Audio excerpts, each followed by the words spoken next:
The Unopened Heart, Chapter 1, The Echo of Lost Ink. The crisp autumn air of Willow Creek, Vermont, carried the scent of wood smoke and decaying leaves, a familiar comfort to Sarah Jenkins.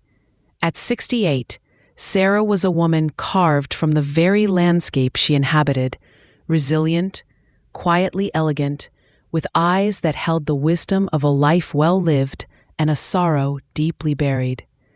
For 30 years, she had managed the small, community-run antique shop on Main Street, a haven of forgotten treasures where each object whispered tales of past lives.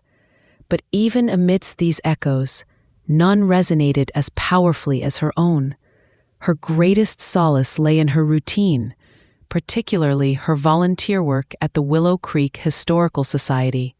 The old post office building, a venerable brick structure built in the late 1800s, had been vacant for years, its grand facade slowly succumbing to the gentle decay of time. Now, the town council had finally approved its transformation into a new annex for the Historical Society, a project that brought Sarah a quiet, yet profound sense of purpose. Today, the task was daunting, clearing out the cavernous back room, a dusty repository of forgotten furniture, disused equipment, and boxes upon boxes of what the town manager had dismissively called junk. Sarah, however, saw potential in every discarded item, a story waiting to be rediscovered. As she carefully maneuvered around a stack of antiquated mail sorting bins, her gaze fell upon something tucked away in a dark, forgotten corner. A large canvas mailbag.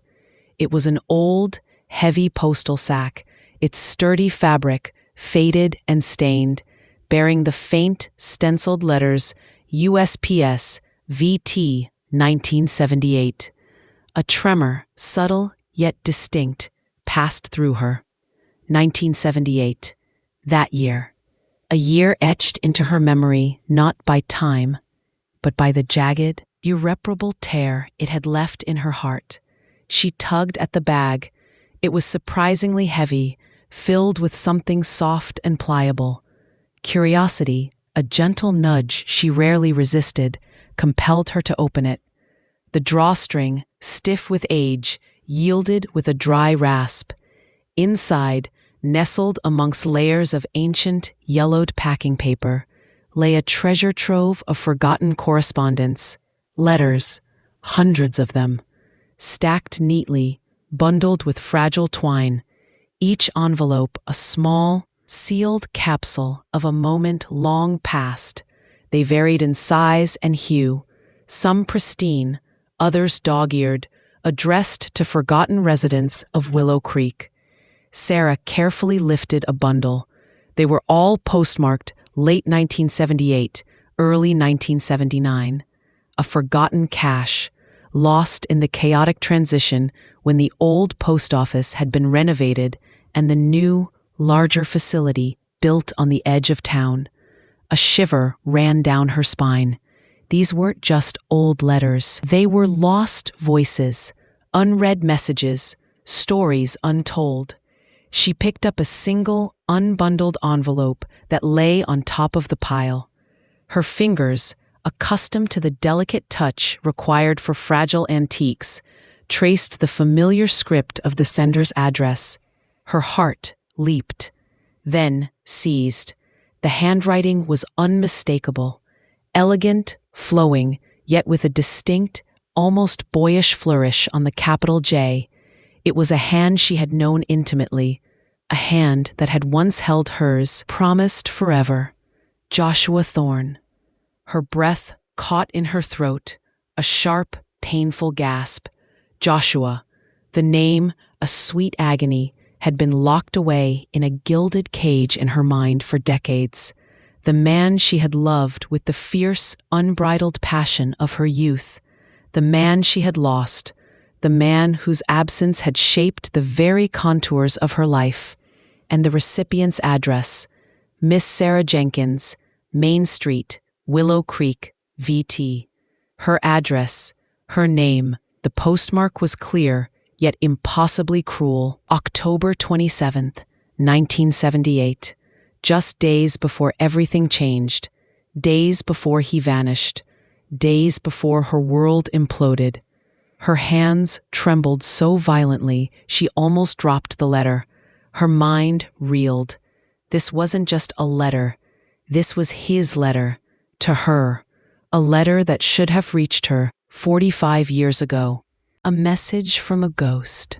A whisper from a past she thought she had finally, agonizingly, laid to rest. What could he have written? Why had it never arrived? The questions, sharp and relentless, pierced through the decades of carefully constructed peace she had built around her shattered heart. The forgotten mailbag held not just old letters, but the echo of a love she thought was irrevocably lost. And now, that echo was demanding to be heard. Chapter 2. The Silence of 45 Years. The letter from Joshua Thorne felt impossibly heavy in Sarah's trembling hand, a physical manifestation of the 45 years it had remained unread, a silent testament to a life irrevocably altered by its absence. She stood amidst the dust and forgotten relics of the old post office, the mundane reality of the task at hand dissolving into a shimmering haze of past pain and resurrected hope. She wanted to open it, to tear it open right then and there, to devour every word, to finally bridge the vast, gaping chasm of silence that had stretched between them for nearly half a century. But a strange, almost superstitious fear held her back. This wasn't just a letter. It was an artifact of a life interrupted, a potential bomb of revelation that could shatter the fragile peace she had painstakingly built. She needed to be alone. She needed to prepare. Carefully, reverently, she placed the letter back into the old mailbag, covering it with a protective layer of yellowed paper. She zipped the bag, as if sealing a sacred, volatile treasure. The remaining letters, hundreds of them, were irrelevant for now. Her mind was a whirlwind of memories, the faces of Joshua, young and vibrant, flashing before her eyes. Sarah had met Joshua Thorne in the summer of 1975. She was 23, fresh out of college, full of naive idealism. Working part-time at the local library. He was 25, a budding architect, charismatic, brilliant, with a laugh that could chase away any shadow. They fell in love with the reckless abandon of youth, a whirlwind romance that blossomed amidst the rolling hills of Vermont, under the vast, star-dusted skies. Their dreams were simple yet profound. A small house with a garden, a family, a life built on shared laughter and unwavering support. They had even chosen a small, secluded spot by the Willow Creek, a place they called their spot, where they would sit for hours, planning their future, dreaming aloud. By October 1978, their engagement was all but official. He was about to leave for a month-long architectural fellowship in New York City, a prestigious opportunity that would pave the way for their future. He would return right before Christmas, and they would set a wedding date. The night before he left, they stood by the creek, the air crisp with the promise of autumn, his arms around her. "I'll write every day, my love," he had whispered, pressing a soft kiss to her forehead. "And I'll call as soon as I can. We're going to make this work, Sarah. Forever." He left, and then silence. At first, she attributed it to the demanding nature of his fellowship, the difficulty of finding a public phone booth in New York. She waited. Each day, she would rush to the mailbox, her heart a drumbeat of anticipation. Days turned into a week, then 2. No letters, no calls. Her parents, sensing her growing distress, tried to reassure her. "He's busy, darling. He'll call when he can." Then came the news. Not from Joshua, but from his parents, their faces drawn and pale, their voices hushed. Joshua had vanished. He had attended a conference, checked out of his hotel, and then nothing. No trace. The police were involved. A missing persons report filed. Weeks turned into months. The fellowship contacted, their staff bewildered. His apartment in New York was empty. His car found abandoned in a parking garage. It was as if he had simply ceased to exist. Sarah's world had shattered. The grief was a living, breathing entity, a cold, relentless companion. People whispered. Some suggested he had simply changed his mind, run off, unable to face commitment. Others hinted at foul play, a dark, unspoken current in the small insular town. Sarah, however, knew his heart. He wouldn't have just left, not without a word, not without a reason. She spiraled into a deep, consuming despair, a shadow of her former self.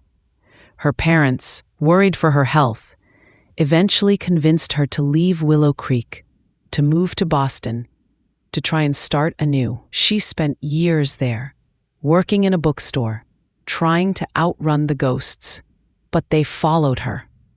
The wound festered, never truly healing. She never married, never loved again with that same fierce intensity. Every potential relationship was measured against the ghost of Joshua, and none could compare. She eventually returned to Willow Creek in her late 40s, drawn back by an irresistible longing for the familiarity of home, for the landscape that had witnessed her love story, however truncated.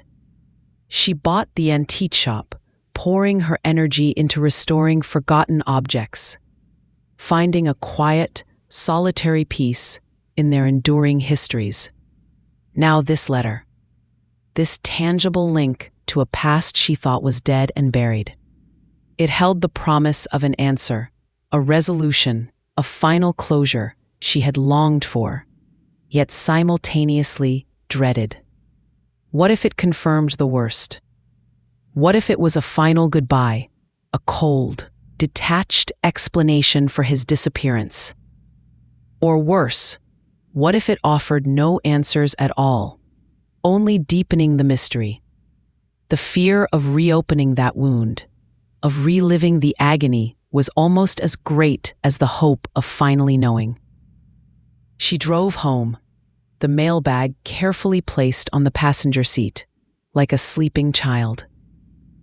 Her small, cozy cottage, nestled among towering maples, usually offered a sense of security and warmth. Tonight, it felt like a crucible. She made herself a cup of chamomile tea, her hands still faintly trembling. She settled into her favorite armchair, the fire in the hearth casting dancing shadows on the walls, mimicking the shadows in her mind. She took a deep breath. This was it. 45 years of silence, about to be broken.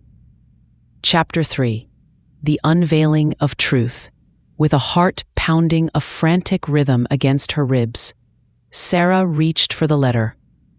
The envelope, though yellowed with age, still felt surprisingly robust. Her fingers, usually so steady, fumbled with the delicate paper. She debated, for a fleeting second, whether to use a letter opener or simply tear it. The latter felt too violent, too impatient. This letter had waited 45 years. It deserved a careful, dignified opening. She used a small, silver letter opener from her desk, the blade glinting in the soft lamplight. The crisp tearing sound was surprisingly loud in the silent room. She slid out the pages. There were 3 sheets, folded neatly. Joshua's elegant, familiar handwriting filled the pages, slightly faded, but still perfectly legible. His distinct flourishes, the way he looped his L's, the confident slant of his paragraphs. It was all him. Every familiar curve of the ink brought a fresh wave of memories, a tidal wave of emotions that threatened to engulf her. She took another deep, shaky breath and began to read. My dearest Sarah, if this letter finds you, I hope it brings you comfort, not distress. I am writing this from a small, dingy hotel room in New York. The city lights outside my window, a stark contrast to the quiet beauty of Willow Creek.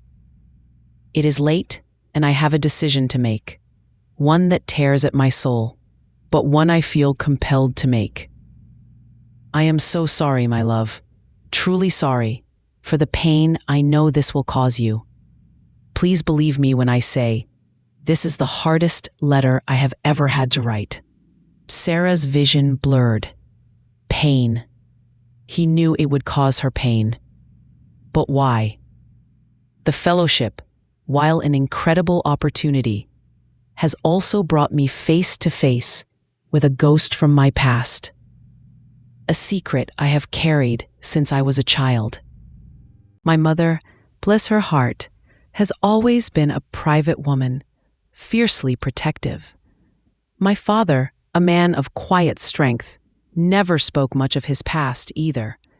I always knew I was adopted. They told me openly, from a young age, that I was a child of love, chosen specially for them. I cherished that truth. But here in New York, at a chance encounter during a small reception for the architectural firm, I met a woman. Her name is Eleanor Thorne. She introduced herself, saying she was attending a similar conference. We spoke for only a few minutes, but the moment our eyes met, Sarah, it was like looking into a mirror. The same eyes, the same unusual birthmark on her wrist, a tiny dark fleck shaped like a crescent moon, one I have on my own inner left wrist. It was uncanny, too uncanny to be a coincidence. Sarah gasped. Joshua had a birthmark on his left wrist. She knew it intimately. She had traced it with her fingers countless times. I couldn't shake the feeling. I researched her, discreetly, of course, using the firm's contacts. It was difficult, but I found out more. Eleanor Thorne is also adopted. She was born in a small town upstate, put up for adoption at birth by a family that wished to remain anonymous. Her birth date is just 2 days before mine. 2 days. The hospital, it was a small private clinic. It was a common story in the 50s, 60s, 70s. Young women, unwanted pregnancies, discreet adoptions. But something about this felt different. I contacted her. I asked to meet. She was hesitant, but my persistence, perhaps my desperation, convinced her. We met yesterday, and what she told me, Sarah, it changes everything. Everything. Sarah's heart hammered against her ribs. What could have changed everything?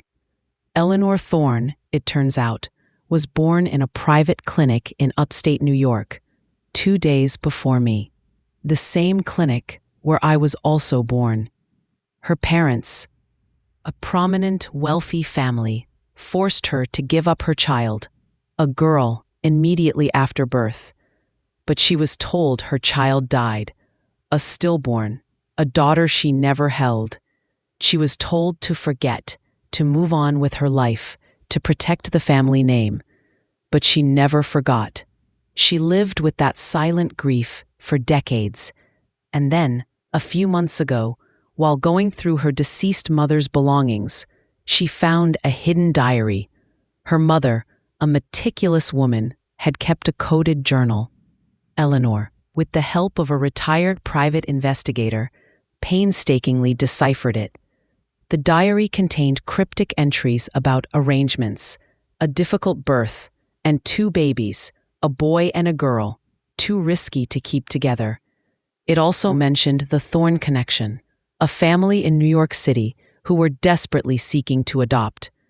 Sarah, Eleanor was told her child was a girl, but she also remembers a conversation between the doctors, overheard vaguely in her haze of recovery, about 2 healthy infants.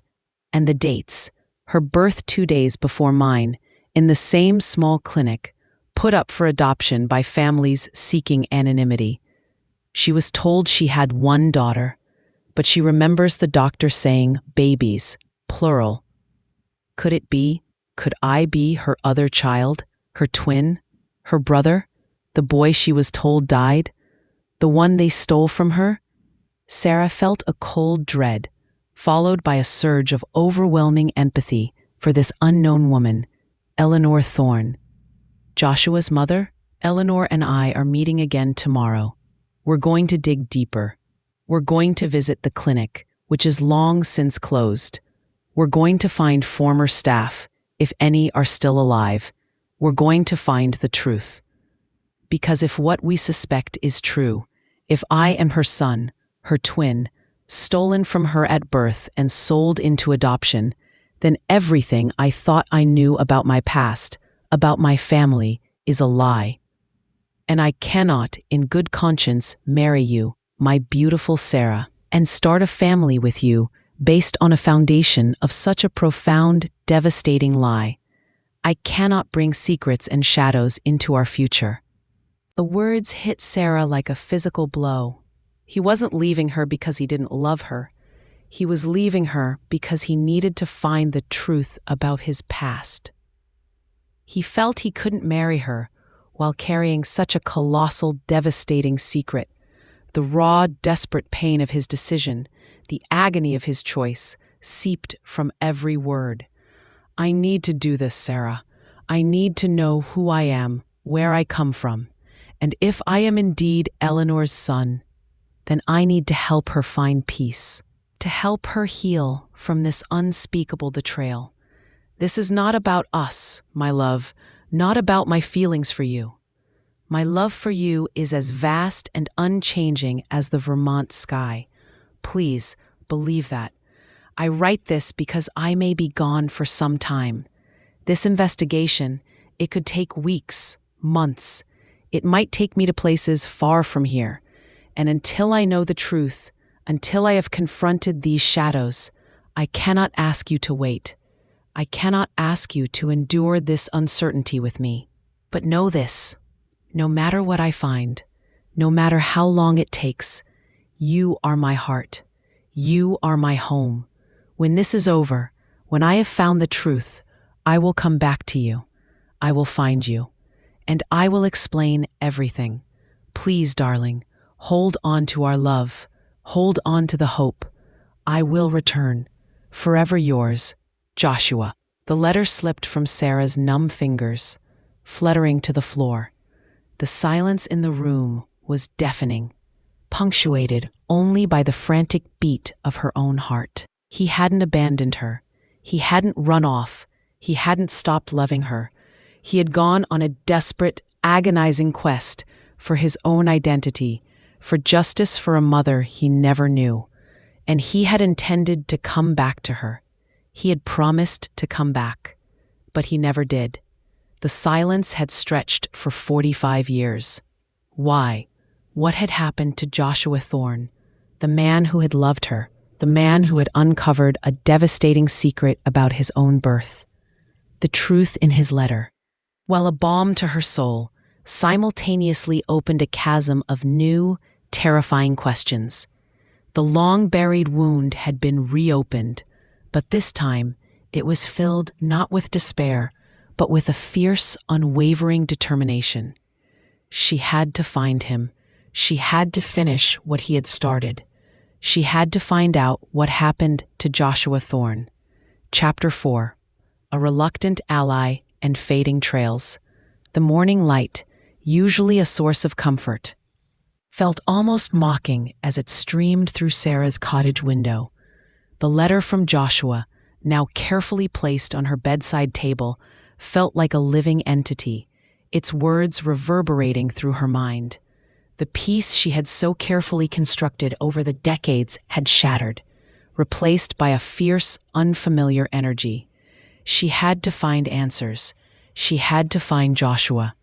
Her first logical step was to try and find Eleanor Thorne, the woman Joshua believed might be his biological mother. The name Eleanor Thorne was a starting point, but a common one. She needed more. Joshua's letter mentioned a small, private clinic in upstate New York. It also mentioned a specific date. Eleanor Thorne, her birth date is just 2 days before mine. That placed Eleanor's birth around October 24th, 1953. If Joshua was born October 26th, 1953, the year he was born. Given his age of 25 in 1978, Sarah knew she couldn't do this alone.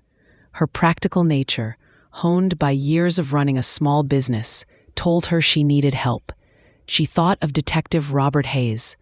Robert was a retired state police detective, now in his early 70s, who had moved to Willow Creek a few years ago.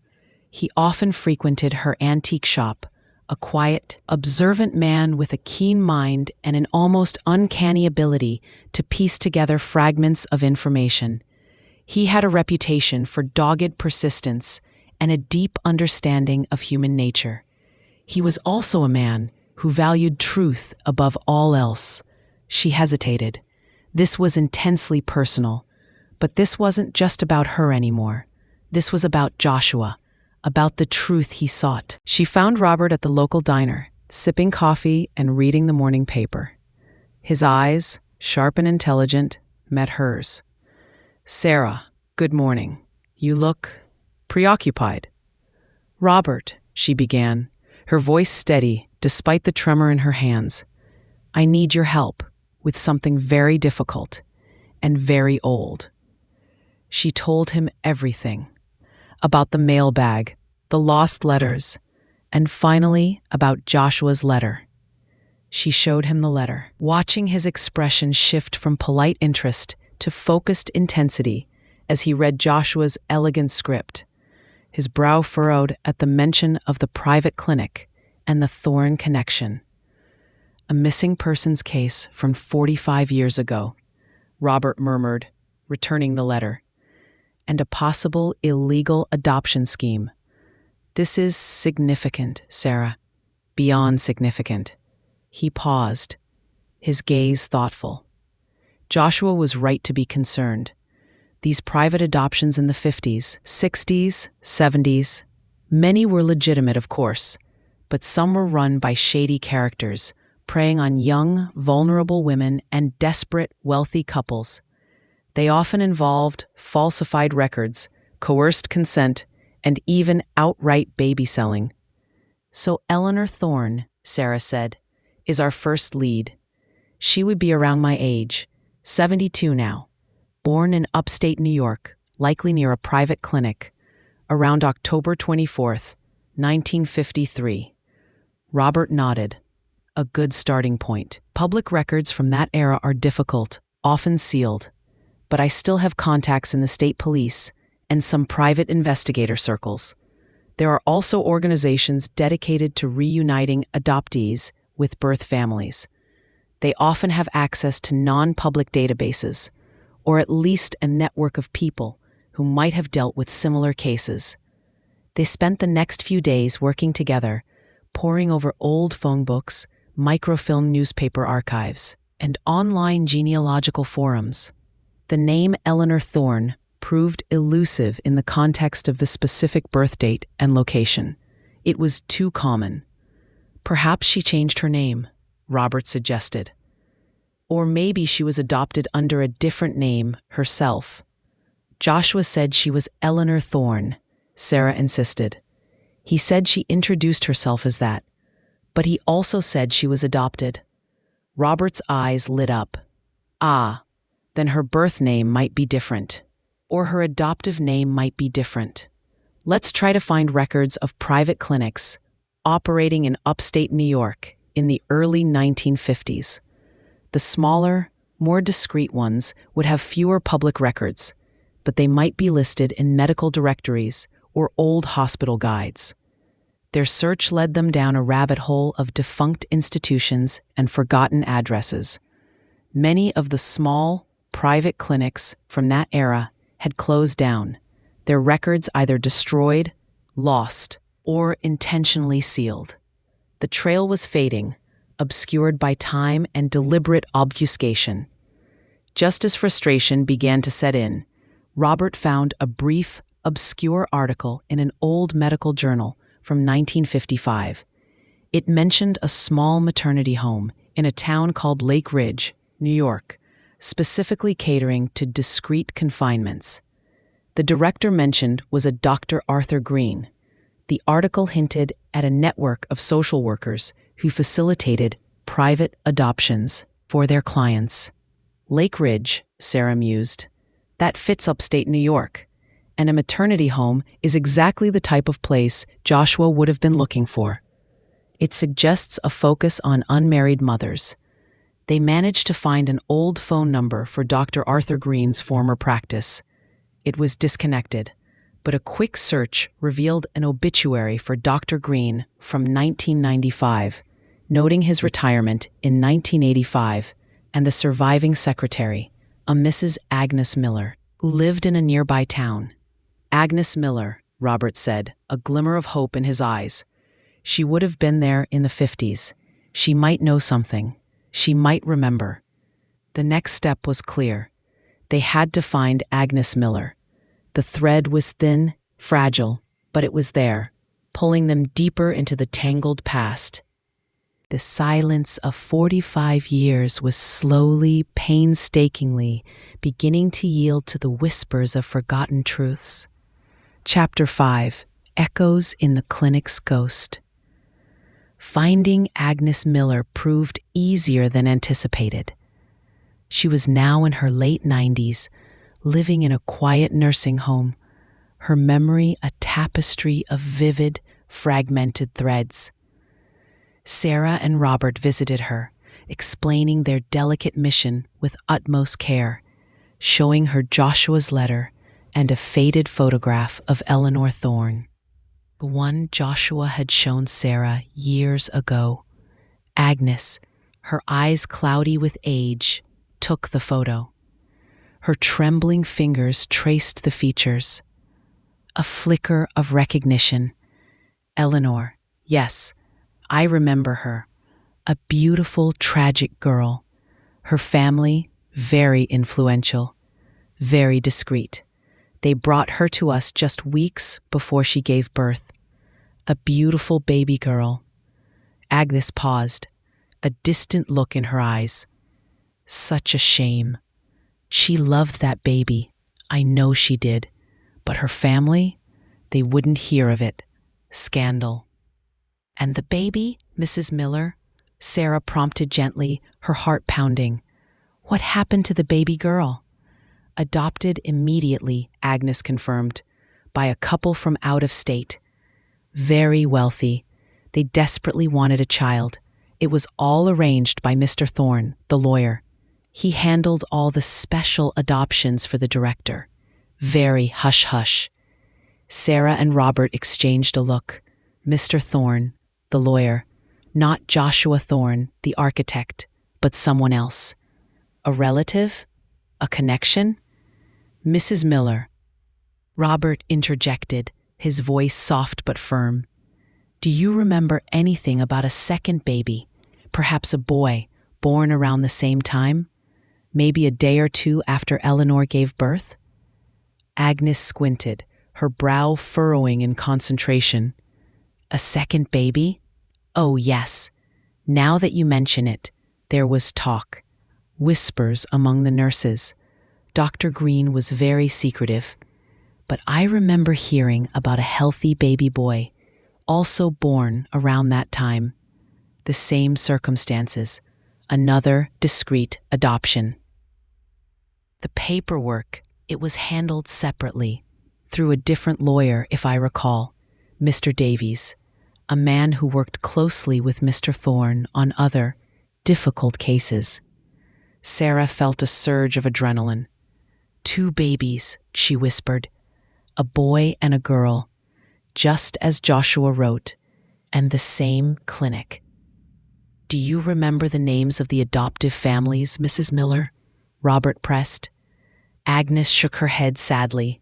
No, dear. Those records were always handled by the lawyers. We only kept basic medical files. And when Dr. Green retired, he took all the sensitive client files with him. Said they were too private for the archives. She paused, her eyes widening slightly. But there was something strange about that little boy. I remember a nurse, a new girl. She cried when she saw him leave.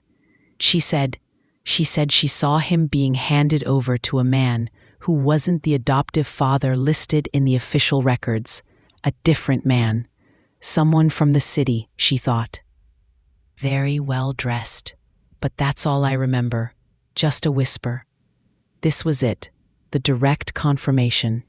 Joshua was Eleanor's twin, stolen at birth, one of 2 babies involved in a clandestine adoption scheme. And someone else, an unknown third party, was involved in his adoption. The plot thickened, growing darker, more complex. Armed with Agnes's fragmented memories, Robert began to dig into the legal history of Mr. Thorne, the lawyer, and Mr. Davies, the other lawyer Agnes had mentioned. They used old Bar Association records, real estate transactions, and historical legal directories.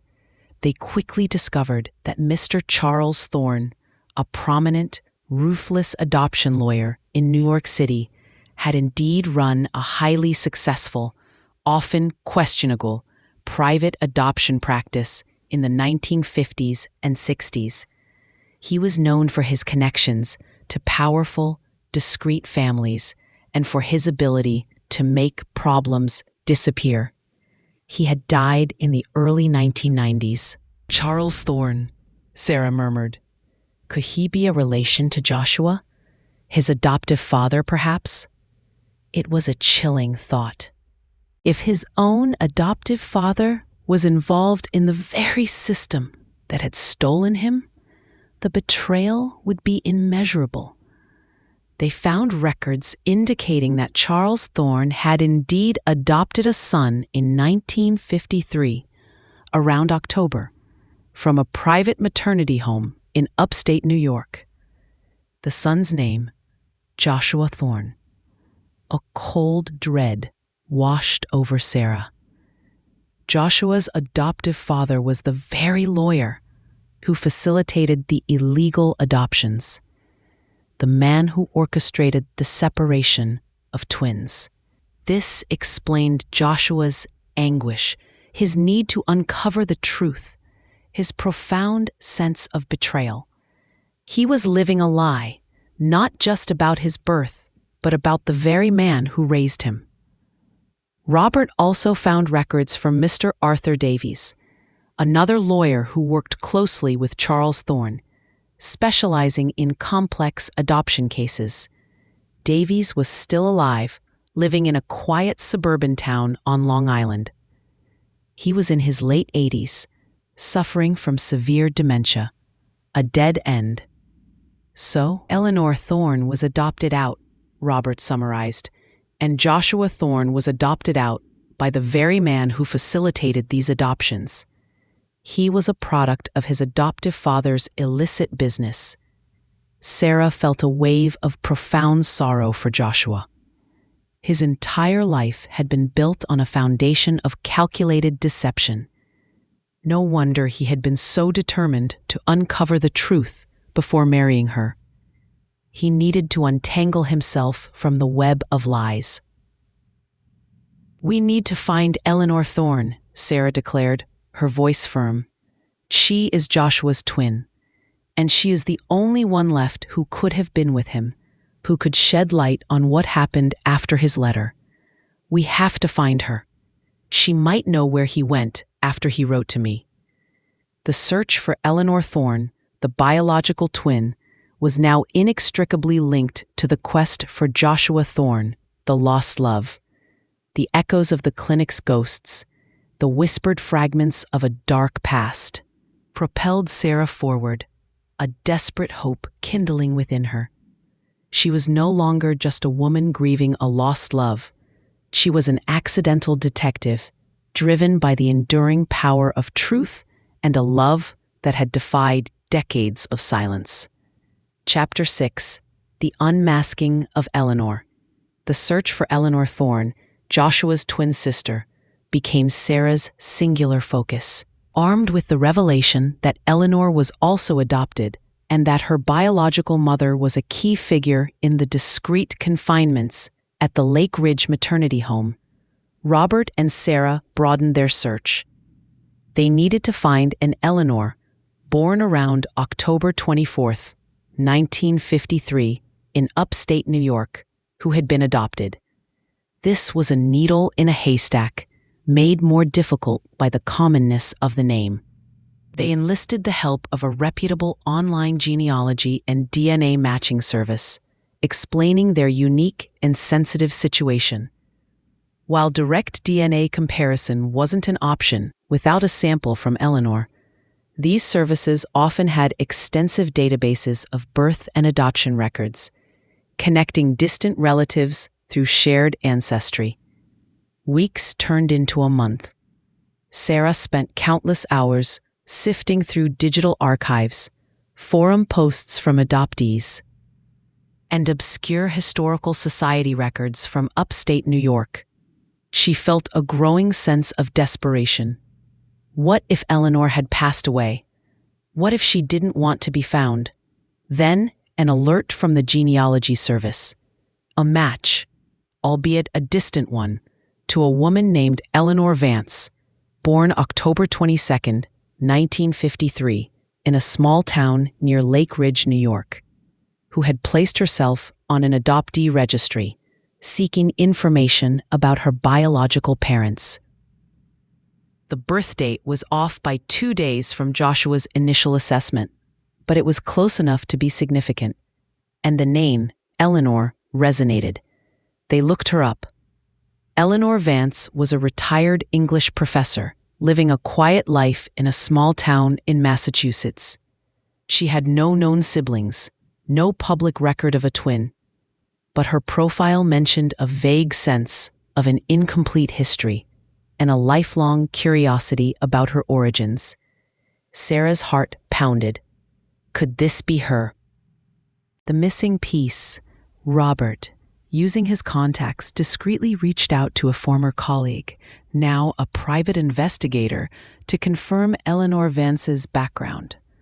The PI confirmed that Eleanor Vance had been adopted as an infant. Her adoptive parents were a prominent, wealthy family from Massachusetts, and the adoption records indicated a private transaction through a New York-based lawyer, a Mr. Charles Thorne. Sarah felt a chill run down her spine. Charles Thorne, the same lawyer who adopted Joshua. The connection was undeniable. This Eleanor Vance was indeed Joshua's twin. The prospect of meeting Eleanor filled Sarah with a complex mix of anticipation and trepidation. How would she react to this revelation? Would she believe them?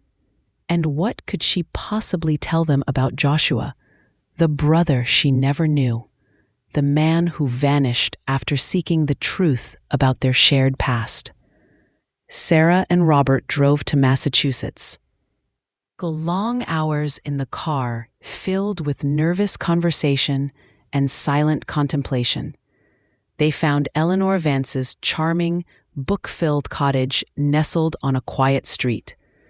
Eleanor, a woman of graceful poise and intellectual depth, greeted them with a polite curiosity. Sarah, holding Joshua's letter, began to explain. She spoke of the old post office, the lost mailbag, the discovery of Joshua's letter. She watched Eleanor's face, tracing the lines of shock, then disbelief, then a dawning, terrible understanding. "Joshua Thorne?" Eleanor repeated, her voice barely a whisper, her eyes wide with a sudden, painful recognition. "He was the architect, the one who reached out to me. We met briefly. He told me he suspected we were twins, that his adoptive father, Charles Thorne, was involved in unethical adoptions, that my family had given me up through that same lawyer, and that I was told I was stillborn. But I wasn't. And he was also told a similar story." Sarah nodded, her own eyes brimming. "He wrote to me, Eleanor, this letter. He explained everything. He said he had to find the truth about your shared past before he could marry me. He said he would come back, but he never did." Eleanor's face crumpled. My God, he was right. All these years, all those whispers in my memory, I never knew. She paused, her voice thick with emotion. "I pursued it after he disappeared. I tried to find him. I believed him. But his father, Charles Thorne, was a powerful, ruthless man. He covered his tracks. He denied everything. And then he died. I lost hope. I just assumed Joshua discovered the truth and perhaps, overwhelmed by it all, decided to disappear from his adoptive family's tainted world. I never thought he would be gone." "Did you ever find out more?" Robert asked gently, "after he vanished?" Eleanor sighed. "I hired a private investigator a few years after he disappeared. He dug into Charles Thorne's records, into the clinic. He found the same gaps, the same patterns of falsified records. He confirmed that Charles Thorne was involved in a network of illegal adoptions, often telling birth mothers their babies died while selling them to wealthy clients. He confirmed I was stolen, not stillborn. He also confirmed Joshua was adopted by Charles Thorne and was likely my twin, but he couldn't find any trace of Joshua after late 1978. It was as if he simply ceased to exist. He ceased to exist because he went looking for the truth," Sarah said, her voice heavy, just like he said in his letter. "But where did he go?" Eleanor asked, her voice laced with the grief of a newfound, then immediately lost brother. "What happened to him?" "That's what we need to find out, Eleanor," Robert said. "What happened to Joshua Thorne after he discovered the truth about his adoptive father and his own birth? Did he confront Charles Thorne? Did he uncover something more sinister?" Eleanor looked from Sarah's hopeful, desperate face to Robert's determined one. "You think he's still alive?" "I don't know," Sarah admitted. "But his letter promised he would come back. And I have to believe that promise. We have to find out what happened. For him, for us." Eleanor, after decades of quiet solitude, suddenly found herself with a sister in arms she never knew she had, driven by a shared, profound mystery. The puzzle was becoming clearer, but the central piece, Joshua, remained tragically missing. The unmasking of Eleanor, his twin, only deepened the urgency to find him. The echo of the clinic's ghost now included the desperate, lingering hope for a reunion that might still be possible. Chapter 7. A Name in the Shadows. With Eleanor now firmly on their side, a new, vital energy coursed through their investigation. Her own years of searching for her birth family, albeit less successful, had given her a unique understanding of the labyrinthine world of adoption records and the deliberate obfuscation employed by those like Charles Thorne.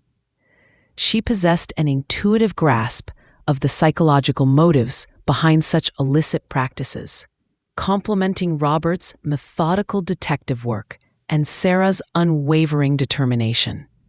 Charles Thorne was meticulous, Eleanor explained, spread out across Sarah's kitchen table, surrounded by old maps, legal pads, and a new laptop Eleanor had brought. He used multiple shell corporations, fake charities, and a network of trusted, discreet associates. His personal records were notoriously opaque. My private investigator concluded that Thorne had gone to great lengths to erase any trail related to his most sensitive arrangements. He would have had to, Robert mused, tapping a pen against his chin, especially if he was adopting one of the children involved himself. That's a huge conflict of interest and highly illegal. He wouldn't want that exposed. So if Joshua confronted him, Sarah ventured, Charles Thorne would have had a very strong motive to silence him. Permanently. The chilling thought hung in the air, unbidden but undeniable. Eleanor, however, had a different perspective. Joshua was smart, a budding architect, observant, detail-oriented. He wouldn't have confronted his father without a plan, without some kind of leverage or protection. He wrote that letter to you, Sarah, to explain his absence, to tell you he was looking for the truth. He wouldn't have just walked into a trap. What if he found something bigger, Robert suggested?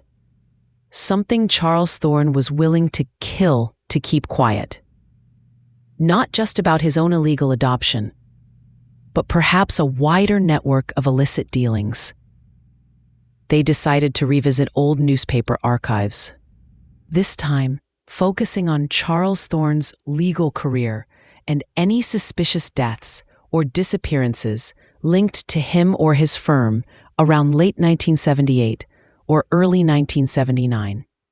This was a long shot, a desperate last resort, but they had exhausted other avenues. Days turned into a week, spent hunched over microfiche readers in dusty library basements and scrolling through digitized newspaper databases.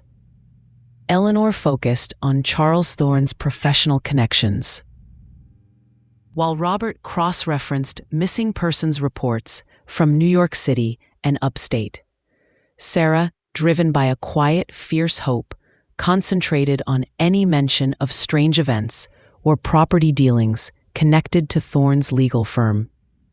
It was Sarah who found it, a tiny, almost insignificant article buried deep within the archives of a small-town upstate New York newspaper from January 1979. It was a brief notice about a fire at a remote cabin owned by Charles Thorne, located near the very Lake Ridge area where the maternity home had been.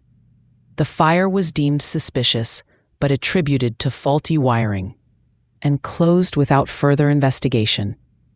The article mentioned that the cabin had been used by Thorne for private client meetings, and that a local handyman had reported seeing a young man matching Joshua's description near the property just days before the fire. Sarah's blood ran cold. A fire, a remote cabin, suspicious. And Joshua was seen there. "This is it," Robert said, his face grim. "This is a cover-up. Charles Thorne owned that cabin. If Joshua confronted him there, or if he discovered something there, it's a perfect way to erase evidence. And a body." Eleanor felt a wave of nausea. No, Joshua couldn't be. Burned in a fire. "We don't know that," Robert countered, his voice firm. "But this is the closest we've gotten to a plausible explanation for his disappearance. It fits the timeline. It fits the motive. Charles Thorne had everything to lose." They immediately contacted the local police department in the town near Lake Ridge. The old fire report was retrieved. The original investigation had been cursory, influenced, Robert suspected, by Thorne's powerful connections. The evidence of a young man near the cabin was dismissed as irrelevant. A faulty wiring theory was flimsy at best. Robert, using his influence as a retired detective, managed to convince the current chief of police to reopen the cold case, citing the new information about Charles Thorne's illicit adoption practices and the strong possibility of a connection to a decades-old missing person. The chief, a younger officer with a strong sense of justice, agreed to take a fresh look. The cabin site, long since overgrown, was still discernible. Forensic archaeologists were brought in. The results, after weeks of painstaking work, were devastating. Human remains were found amongst the charred debris. Small fragments of bone, barely discernible, but enough for DNA testing. Sarah, Eleanor, and Robert waited with bated breath. The DNA sample from the remains was compared to Eleanor's DNA. The results came back a few weeks later. The remains were a match, a 99.9% probability match. The remains were Joshua Thorne. The news hit Sarah with the force of a physical blow.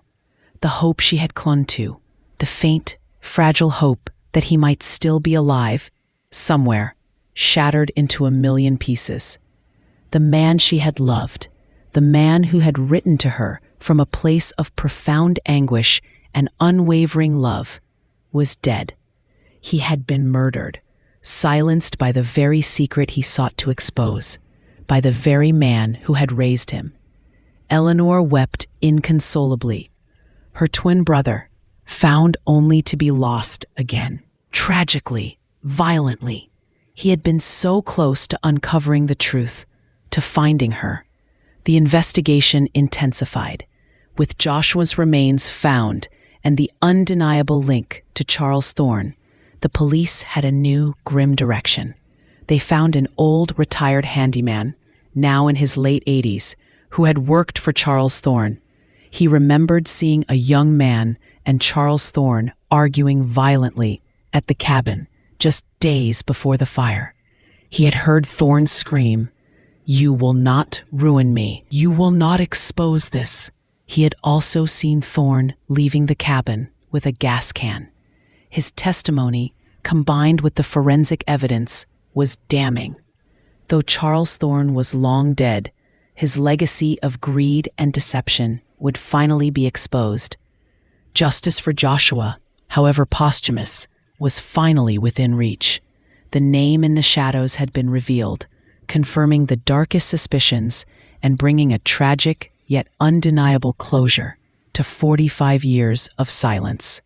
Chapter 8. Echoes of Justice, Whispers of Peace. The grim discovery of Joshua Thorne's remains brought a new wave of media attention, not just to the cold case of a missing man, but to the darker, more insidious history of illegal adoptions in the mid-20th century. Journalists across the country picked up the story, exposing similar cases of unethical practices in other private clinics. The revelations led to renewed calls for adoption reform and transparency. While Charles Thorne could not face justice in life, the posthumous exposure of his crimes served as a powerful form of retribution. The old handyman's testimony, combined with the detailed forensic evidence from the cabin, painted a clear picture of Thorne's ruthless determination to protect his reputation and his illicit business.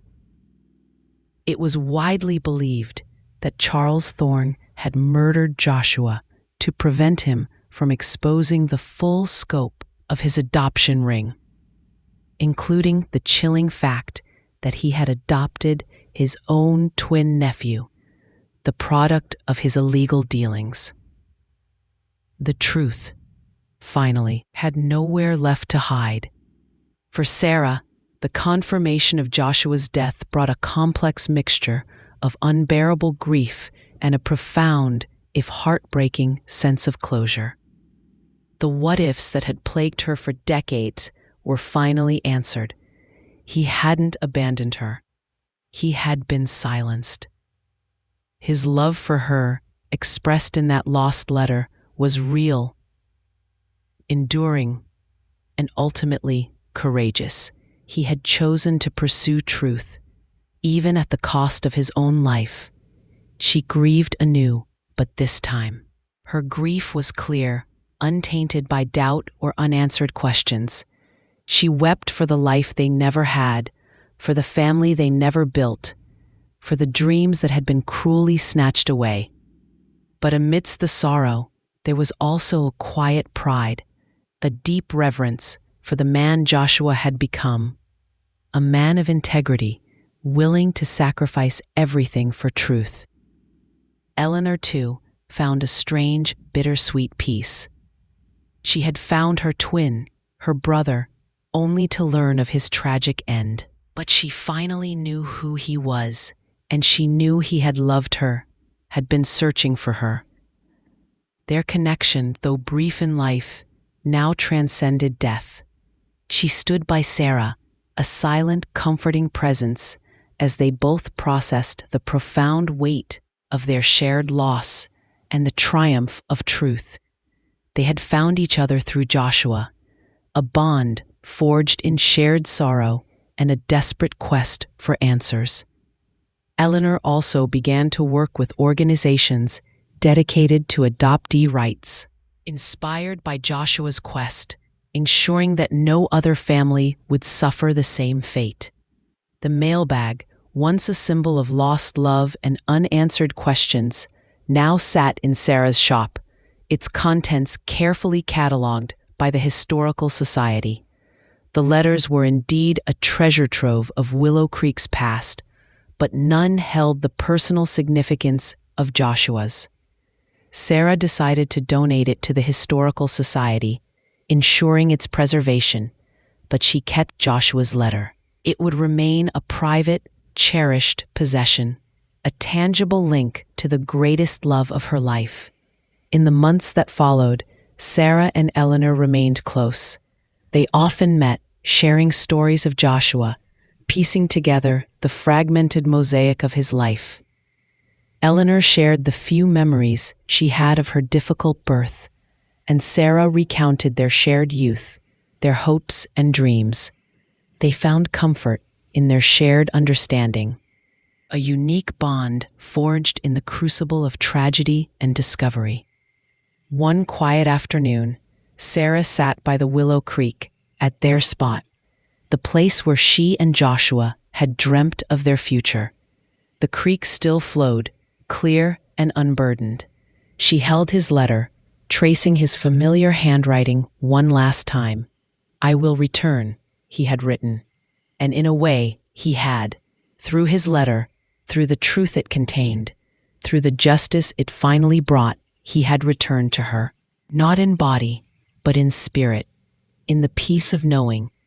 The years of living in the shadow of unspoken grief had finally given way to a quiet, profound acceptance. The unopened heart, sealed by sorrow for 45 years, had finally opened.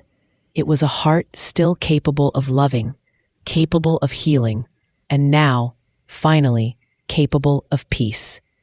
The echoes of lost ink had faded, replaced by the whispers of truth and the enduring power of a love that transcended time, death, and the cruelest of lies.